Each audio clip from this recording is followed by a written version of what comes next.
guys, welcome back to my channel. So today I'm going to be doing a reading wrap-up video. I haven't done one for a while, so I decided to jump on here really quick and do one. I recently moved. It's been literally the most stressful 3 weeks of my life, and I'm in my new house now, so this is my current bookshelf setup. Not sure if I'm loving it yet. We'll see. I might change it up a little bit, but I didn't film it because I just filmed one recently, so I just kind of like threw my books on the shelf and decided not to film it for you guys. But I was really craving like a really good filming sesh, and whenever I am like craving filming, I love doing a book video because I just love talking about books. It's relaxing and it's fun, and so I decided to do a wrap-up because I just love talking about books. So we're gonna be doing my reading wrap-up video. So let's go ahead and get started. The first book I wanted to talk about was this one here. This is The Girls Ive Been by Tess Sharp. So I actually saw this book on YouTube. I can't remember the name of the girl that talked about this. I will maybe link her down below if I remember. But she was saying how this was like the best book that she's read in like a really long time, the best thriller. And whenever somebody says that, like I always say, I get super, super curious and I have to read the book. So I decided to pick it up, and this book, I think I gave 3 stars, but I was literally going back and forth. I think I changed my rating on this book like 5 times. Like it was like 4 stars, and then 3 stars, and then 4 stars, and then 3 stars. Like I changed it so many times, I couldn't decide, but I think I settled on 3 stars. It could probably be like 3.5, I don't know. But this book, even though it's 3 stars, it wasn't a bad book. It's a really, really good premise. And I think it's really like fast-paced, but there was just something about it for me personally that I couldn't really fully connect to, and I'm not exactly sure what that was. And sometimes books just like don't fully connect with you, but like you can understand why people think that they're really good, if that makes sense. So the synopsis is actually what drew me to this book. It's about this girl who is at the bank making a deposit with her ex-boyfriend and her new girlfriend. And while they're making this deposit, there is a bank robbery, and they end up getting held hostage at this bank. And this book takes place within like, you know, a 5-hour period, maybe, give or take. And the interesting thing about this book is the main character, Nora, is a con artist. And the reason she's a con artist is because she was raised by a con artist, and her mom basically dated and married men and would con them and take their money, basically. But she would use her daughter Nora in her cons, and so basically she just taught Nora how to be a con artist from the time she was a little kid. And so Nora had to pretend to be like different girls, and she'd have to like adopt different personalities and stuff like that to kind of make these cons happen. And so because of her childhood, she knows how to con. And so to kind of like get through this bank robbery and being held hostage, she has to con the people that are robbing the bank. And it's really an interesting premise, like 5 stars for like synopsis, because I think that it's just such a creative idea. But actually the thing about this book that really blew me away was how much this book should have been a movie, or should be a movie. Like the whole time I was reading this, I was like, this needs to be a movie, this needs to be a movie. Like I want to watch this in movie form. The cinematics of a movie would just make this book so much better. And it's crazy because I went online right after I got done reading it to see if they're gonna make a movie or if it's been picked up or anything, and sure enough, Netflix has already picked it up, and Millie Bobby Brown is playing Nora. So obviously I wasn't the only one that was like, this needs to be a movie, because it's already picked up and this came out this year. And the thing that actually I liked the most about this book, which is crazy because usually I hate flashbacks, was the flashbacks into her childhood. So every once in a while we'd go back in time to kind of read about the cons that her and her mom would do, and kind of like the different girls that she had to play and the different personalities that she had to take on, and like how the cons went down. And it was so interesting. Like I loved the flashback scenes of the cons, and that's what I thought would have made this book such a great movie, is because it just felt so like, it was just so interesting. Like I loved it. But the only thing about this book that I just wish would have been slightly different was it felt very young. For some reason, I felt like this book should have been darker, and it should have been like a little bit more mature. Like I feel like this book, if it was slightly darker, I think I would have liked it a little bit more, but for some reason this felt kind of on the younger side of YA, but it should have been on the older side of YA. And I think that that's what bothered me about this book, and maybe why I didn't make that full connection, because I felt like her flashbacks were kind of like on the darker side, but then like you come into like the current time, and I just kind of felt like it didn't feel mature enough for whatever reason. Does that make sense? Like I feel like that's kind of weirdly pretentious or something to say, but like it just needed to be darker. There's something more about it that needed to happen. Who's here? That's why I feel like reviews should always be taken with a grain of salt, because sometimes books just don't connect with certain people fully. But 3 stars is still good. It still means I enjoyed the book and I'm glad that I read it, but it's just not like a 4 or 5 star. You know what I mean? So really, really good, like fun, quick, fast-paced thriller. So the next book was this adorable little graphic novel. This was really big, like I think 2 years ago, and it was called Pumpkinheads. I got this at the library, and I really wanted to read this in like fall time, like Halloween or whatever. And this is such a cute little fall read. Like if you're looking for something that just gives you the fall vibes, like this is the book for you. And I think it's especially fallish because it's a graphic novel, so you get like the pictures and stuff, which I think is really, it just makes it feel more fallish. And this book was just really cute. Like it's really quick, really fast paced. It's young adult, but it's like just cute and endearing. It's basically about these 2 friends that work at this pumpkin patch every single year, and the guy that works there is like obsessed with this pumpkin patch. Like he gets like employee of the year like every single year. He just loves working at the pumpkin patch. But he has this major crush on this girl that works there with him, but he's never talked to her. He's always been so scared to talk to her. And it's their last year working at the pumpkin patch, so his friend is trying to get him to talk to this girl that he's had a crush on for, you know, years and years. And so this entire book, it's him trying to like find this girl, but they keep missing each other. So that's basically the story. I don't want to give too much of it away, obviously, but it's just cute, it's endearing, and it was just like a really fun little read. I think I gave this 4 stars. But I highly recommend it. Like if you're looking for something that feels very fallish, definitely pick it up. If I were you though, I'd pick it up at the library because it is such a fast read. Like I read this incredibly quickly, and graphic novels do tend to be a little bit more expensive. So this is totally one that's worth getting at the library if you can, because I did read it so fast, but it was really, really cute. So highly recommend that one. The next one is Adrift, a true story of love, loss, and survival at sea. So this book I actually wanted to listen to because I listened to 438 Days, which was a book about a man, like a true story about a man who was lost at sea on his little tiny dinghy fishing boat for 438 days. And it was like, I was blown away. Like I loved that book so much, and I wanted a book that was maybe kind of similar, and I came across this one and I was like, let's read it. I don't know. So I decided to download it on Audible, and this one I gave 3 stars, I think, and it wasn't as good as 438 Days. There was something about that book that I was just like blown away by, but this one was still really good. So this is about a girl and her husband, and they love to sail and they love to go out on their boat, and they go out on their boat one day, and they're pretty newly married, I think.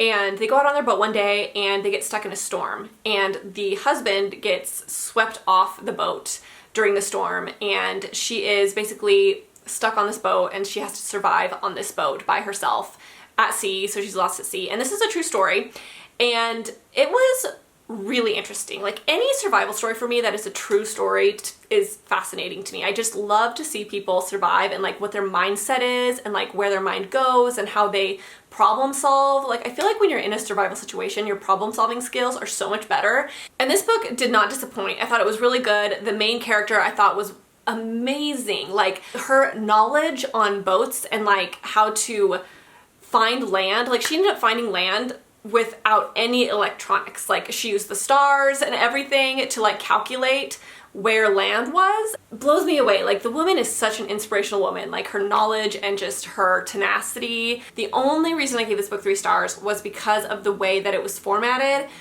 She did a lot of like bouncing back in time, which like I said, I don't usually like that. And this is a perfect example of why I don't like that. So, you know, we were in the present time where she's stuck on her boat surviving at sea, but throughout the story, you would jump back in time to these specific times that she was having with her husband. Now I know why they did that, because her husband just died, got swept off the boat, and she was reminiscing, right? And she wanted to build that connection so you understood like why she loved her husband so much. And so I get why she did it. It just didn't work with the story. I was so invested in the survival aspect and, you know, the current time, that every time that she would jump back in time to kind of tell us a story about her husband or an experience that they had, I was just like bored. And I was like, okay, like let's get back to like the current times. Like I get it, like you really loved him, but like I don't care, you know? And I hate to say that because it's a true story and like her story is very valid and it matters, but it was just not a great format for this book, and that was the only downside to this book that just kind of irritated me a little bit. But this book is actually a movie I think that came out in 2018, and I think Shailene Woodley is in it, so I actually kind of want to watch it because I read the book, so now I want to see what the movie is like, but it was a pretty good book. Like, I definitely would recommend it if you like survival stories and you want something that's interesting to listen to. Like, I love listening to these types of books when I'm cleaning. So if you are looking for like a good survival story, like this one is good. There was just a few little aspects to it that I was just kind of like about, you know? Okay, so the next one was Fix Her Up by Tessa Bailey, this one here. So Tessa Bailey is like, we're just connected, you know? Like, you know when you find a romance author that you just like vibe with? I feel like Tessa Bailey and I have very similar tastes in romance and in men. Like, we just have a romance vibe that's like very similar. We like the same things. We like the same things in a romantic partner. Like, you know what I mean? Like, I feel like we just vibe that way. So a lot of her books and a lot of her characters are things that I really like. And when you find a romance author that like gets you, I feel like that's awesome. And I feel like Tessa Bailey is like my romance author that just like gets me. But the thing about Tessa Bailey is she's pretty steamy in her writing. So if you don't like really graphic steam, then she may not be for you, because I do feel like she like really goes there, you know, which is fine for me. I don't care. But that's just so you know. But this is a really cute book about a girl who has a brother, and she's the youngest sibling in her family, and she has had a crush on her brother's friend forever, like ever since she was a little kid. And her brother's friend ends up going to the major leagues, and he is a Major League Baseball player, and she still has a major crush on him. And he ends up getting injured, and so he can't play Major League Baseball anymore. So he has to move back home, and he's in like this very depressive state because he misses baseball. And so she kind of jumps in and helps him kind of get out of his slump and get out of his depression. And then what ends up happening is they have to start fake dating, because she wants people to stop looking at her like a little baby and like a little girl. She's like, I'm a mature adult now, like stop looking at me like I don't know anything, stop looking at me like a child, like I'm not a child anymore. So she wants to use this relationship with her brother's friend to kind of prove that. Now he has a really bad reputation. He is known as a player, and he's trying to get a job as a baseball commentary guy, and he has to be family friendly. Like, he has to prove that he's family friendly now. He's not a player, and he's trying to change his reputation and kind of prove that he's family friendly. So he's fake dating her to show that he's settling down and that he's like a family man. And so they're kind of using each other in that way to kind of like change their reputation a little bit. So it's a really cute book. It definitely has like that really masculine, overprotective male vibe. So you may not like that if that's not your thing. I personally really like that in a male love interest. So like I said, me and Tessa Bailey vibe in that way. But if you're not into the like overprotective man or whatever, then this may not be for you. But I thought it was really, really cute. It's extremely fast paced. The romance is really cute. And even though the main guy is like a little on the possessive side, overprotective side, he's still like a really good guy. Like, he comes across as really sweet and nice. And I just thought it was cute. I think I give this 4 stars. It's not It Happened One Summer level, because that's still like my favorite romance of all time, also by Tessa Bailey. But this was still up there. Like I said, 4 stars, still really, really cute, and I highly recommend it if you're just looking for a cute romance that has a lot of steam. I cannot wait to read Tessa Bailey's new book called Window Shopping. It's like a Christmas romance. I cannot wait. Like, the next book that I read when I'm done with reading the current one that I'm reading, I'm going to read that one because it's a Christmassy romance by Tessa Bailey, and I can't wait. It's going to be so good. So the next book is The Egg by Andy Weir. So if you guys didn't know, one of my favorite books of all time is Some 40 Tales of the Afterlife by David Eagleman. And this is a book about like very short essays about possible scenarios for the afterlife. I've talked about this book on my channel a lot. And the thing that I love about that book so much, I've read it literally a million times, like I'm not kidding, I've reread that book so many times, is that it makes you think about your current life that you're living in. So it talks about like these different possible scenarios, but it's very thought-provoking in that it makes you look at your current life and how you're living it, and like makes you question things, you know? And this little essay called The Egg is exactly what Some 40 Tales of the Afterlife is. Like, I feel like this essay should have been in that book because it's exactly the same. Like, it just should have been in that book. So if you really liked Some 40 Tales of the Afterlife, then you would like this. So I give this book 4 stars, or this essay 4 stars. I feel like I could have given it 5 though, to be honest, because it did make me think. And if something can make me think long after reading it, or it leaves enough of an impact on me to make me think long after, like, I feel like it deserves 5 stars, because I love thought-provoking pieces of work that makes me think. And this definitely did that. So this is about a man, and this is only like 3 pages long, you guys. You can read it online if you just type in like The Egg by Andy Weir. But it's about a man that gets in a car accident and he dies, and he like wakes up in this room and he meets like God or like the greater being or whatever. And he has all these questions for this godly being, and he's like, you know, asking like, what was the meaning of life? What was the purpose of life? Like, what happens next? Where do I go? And this godly being is basically answering all of his questions, and it kind of talks about like reincarnation. And in this world, like, you can be reincarnated, but you can be reincarnated into like a person of the past. So it's not like a linear time frame. So he could be reincarnated into a girl in the 1800s or a guy in the 1980s. Like, you know, time is all happening at once. And so he asks this godly being, he's like, okay, so can I meet myself then in the real world? Like, if you're putting me back in time, can I meet myself? And he's like, yes, you can meet yourself, and you have met yourself many times. And it's super thought-provoking. Like, after I got done reading this, I was like, oh my gosh, like, I was just thinking about the overall message of the story, and I was like, that actually really does make you think about things so much differently. And I love that. When a book can do that, I'm just like, yep, like you did it. The only thing that I wish though is that this book was maybe a little bit longer. Like, I kind of wish this was like a short story or something to make that like impact of that message hit harder, you know? Because this was a short essay, I just didn't feel like the impact hit as hard, which I think is why I gave it 4 stars at first. But if it was a little bit of a longer story where I could really connect to the main character and stuff, I feel like the impact would have been better, and I think I probably would have given it 5. So I feel like a wasted plot, you know what I mean? Like, it just could have been a cooler, like, shorter story. But I actually might change this to 5 because it's made me think so much, and because it kind of like really messed with my mind a little bit. I might actually change my rating to 5 because, like I said, I love a good thought-provoking read. So the next book was The Chain by Adrienne McKinty. So if you guys watch my vlogs, I kind of talked a little bit about this in one of my recent vlogs because I was listening to the audiobook while I was moving. And I listened to this like while I was packing up boxes and all that kind of thing. And this book was super, super interesting. So it's basically about this chain. And this chain is just this continuous like chain that goes from person to person to person to person. And the reason why this chain is so successful is because it makes people kidnap other people's kids. And for those people to get their kids back, they have to kidnap a kid. And then to get their kids back, they have to kidnap a kid. So parents are willing to do anything they possibly can, obviously, for their children. And so if somebody has your child and they say, we're gonna kill your child if you don't pay the ransom and kidnap another kid, then, you know, we'll kill your kid. So obviously they're gonna do it. So that's why this chain is so successful, because people will do anything for their children. But the person who kidnaps the kid has to find somebody that will take the time to kidnap another kid, is invested enough in their child to kidnap another kid, somebody that they think isn't connected to like the police because they can't go to the police. So they have to be very specific on like who they choose, like what kid they're gonna choose. Because if they pick somebody that just doesn't care enough to, you know, kidnap another kid, or somebody that's kind of stupid that like will mess everything up, like they have to know that the person that they're picking is going to be a good person to continue the chain. Because if anybody finds out, like the police or anybody, then their kid will get murdered.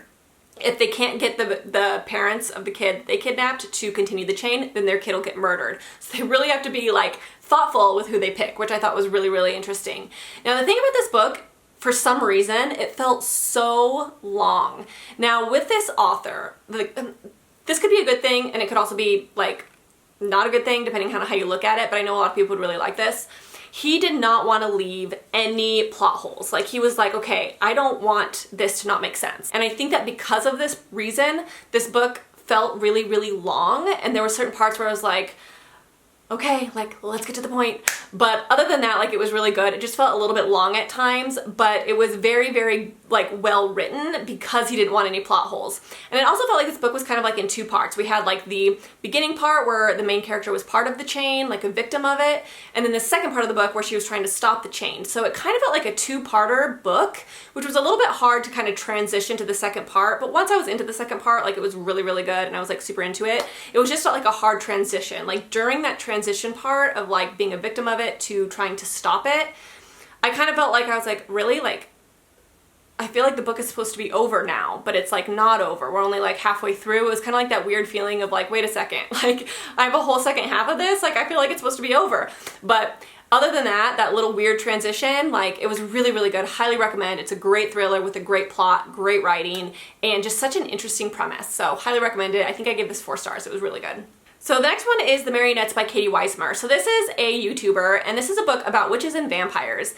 And this book was so good. Like, I am blown away by Katie's writing. Katie is an amazing writer that writes extremely fast paced. Like, she knows how to like pace a novel, and she constantly was throwing new things at me throughout the entire book. Like, she definitely doesn't want you to get bored, and she definitely doesn't want like lulls in the story.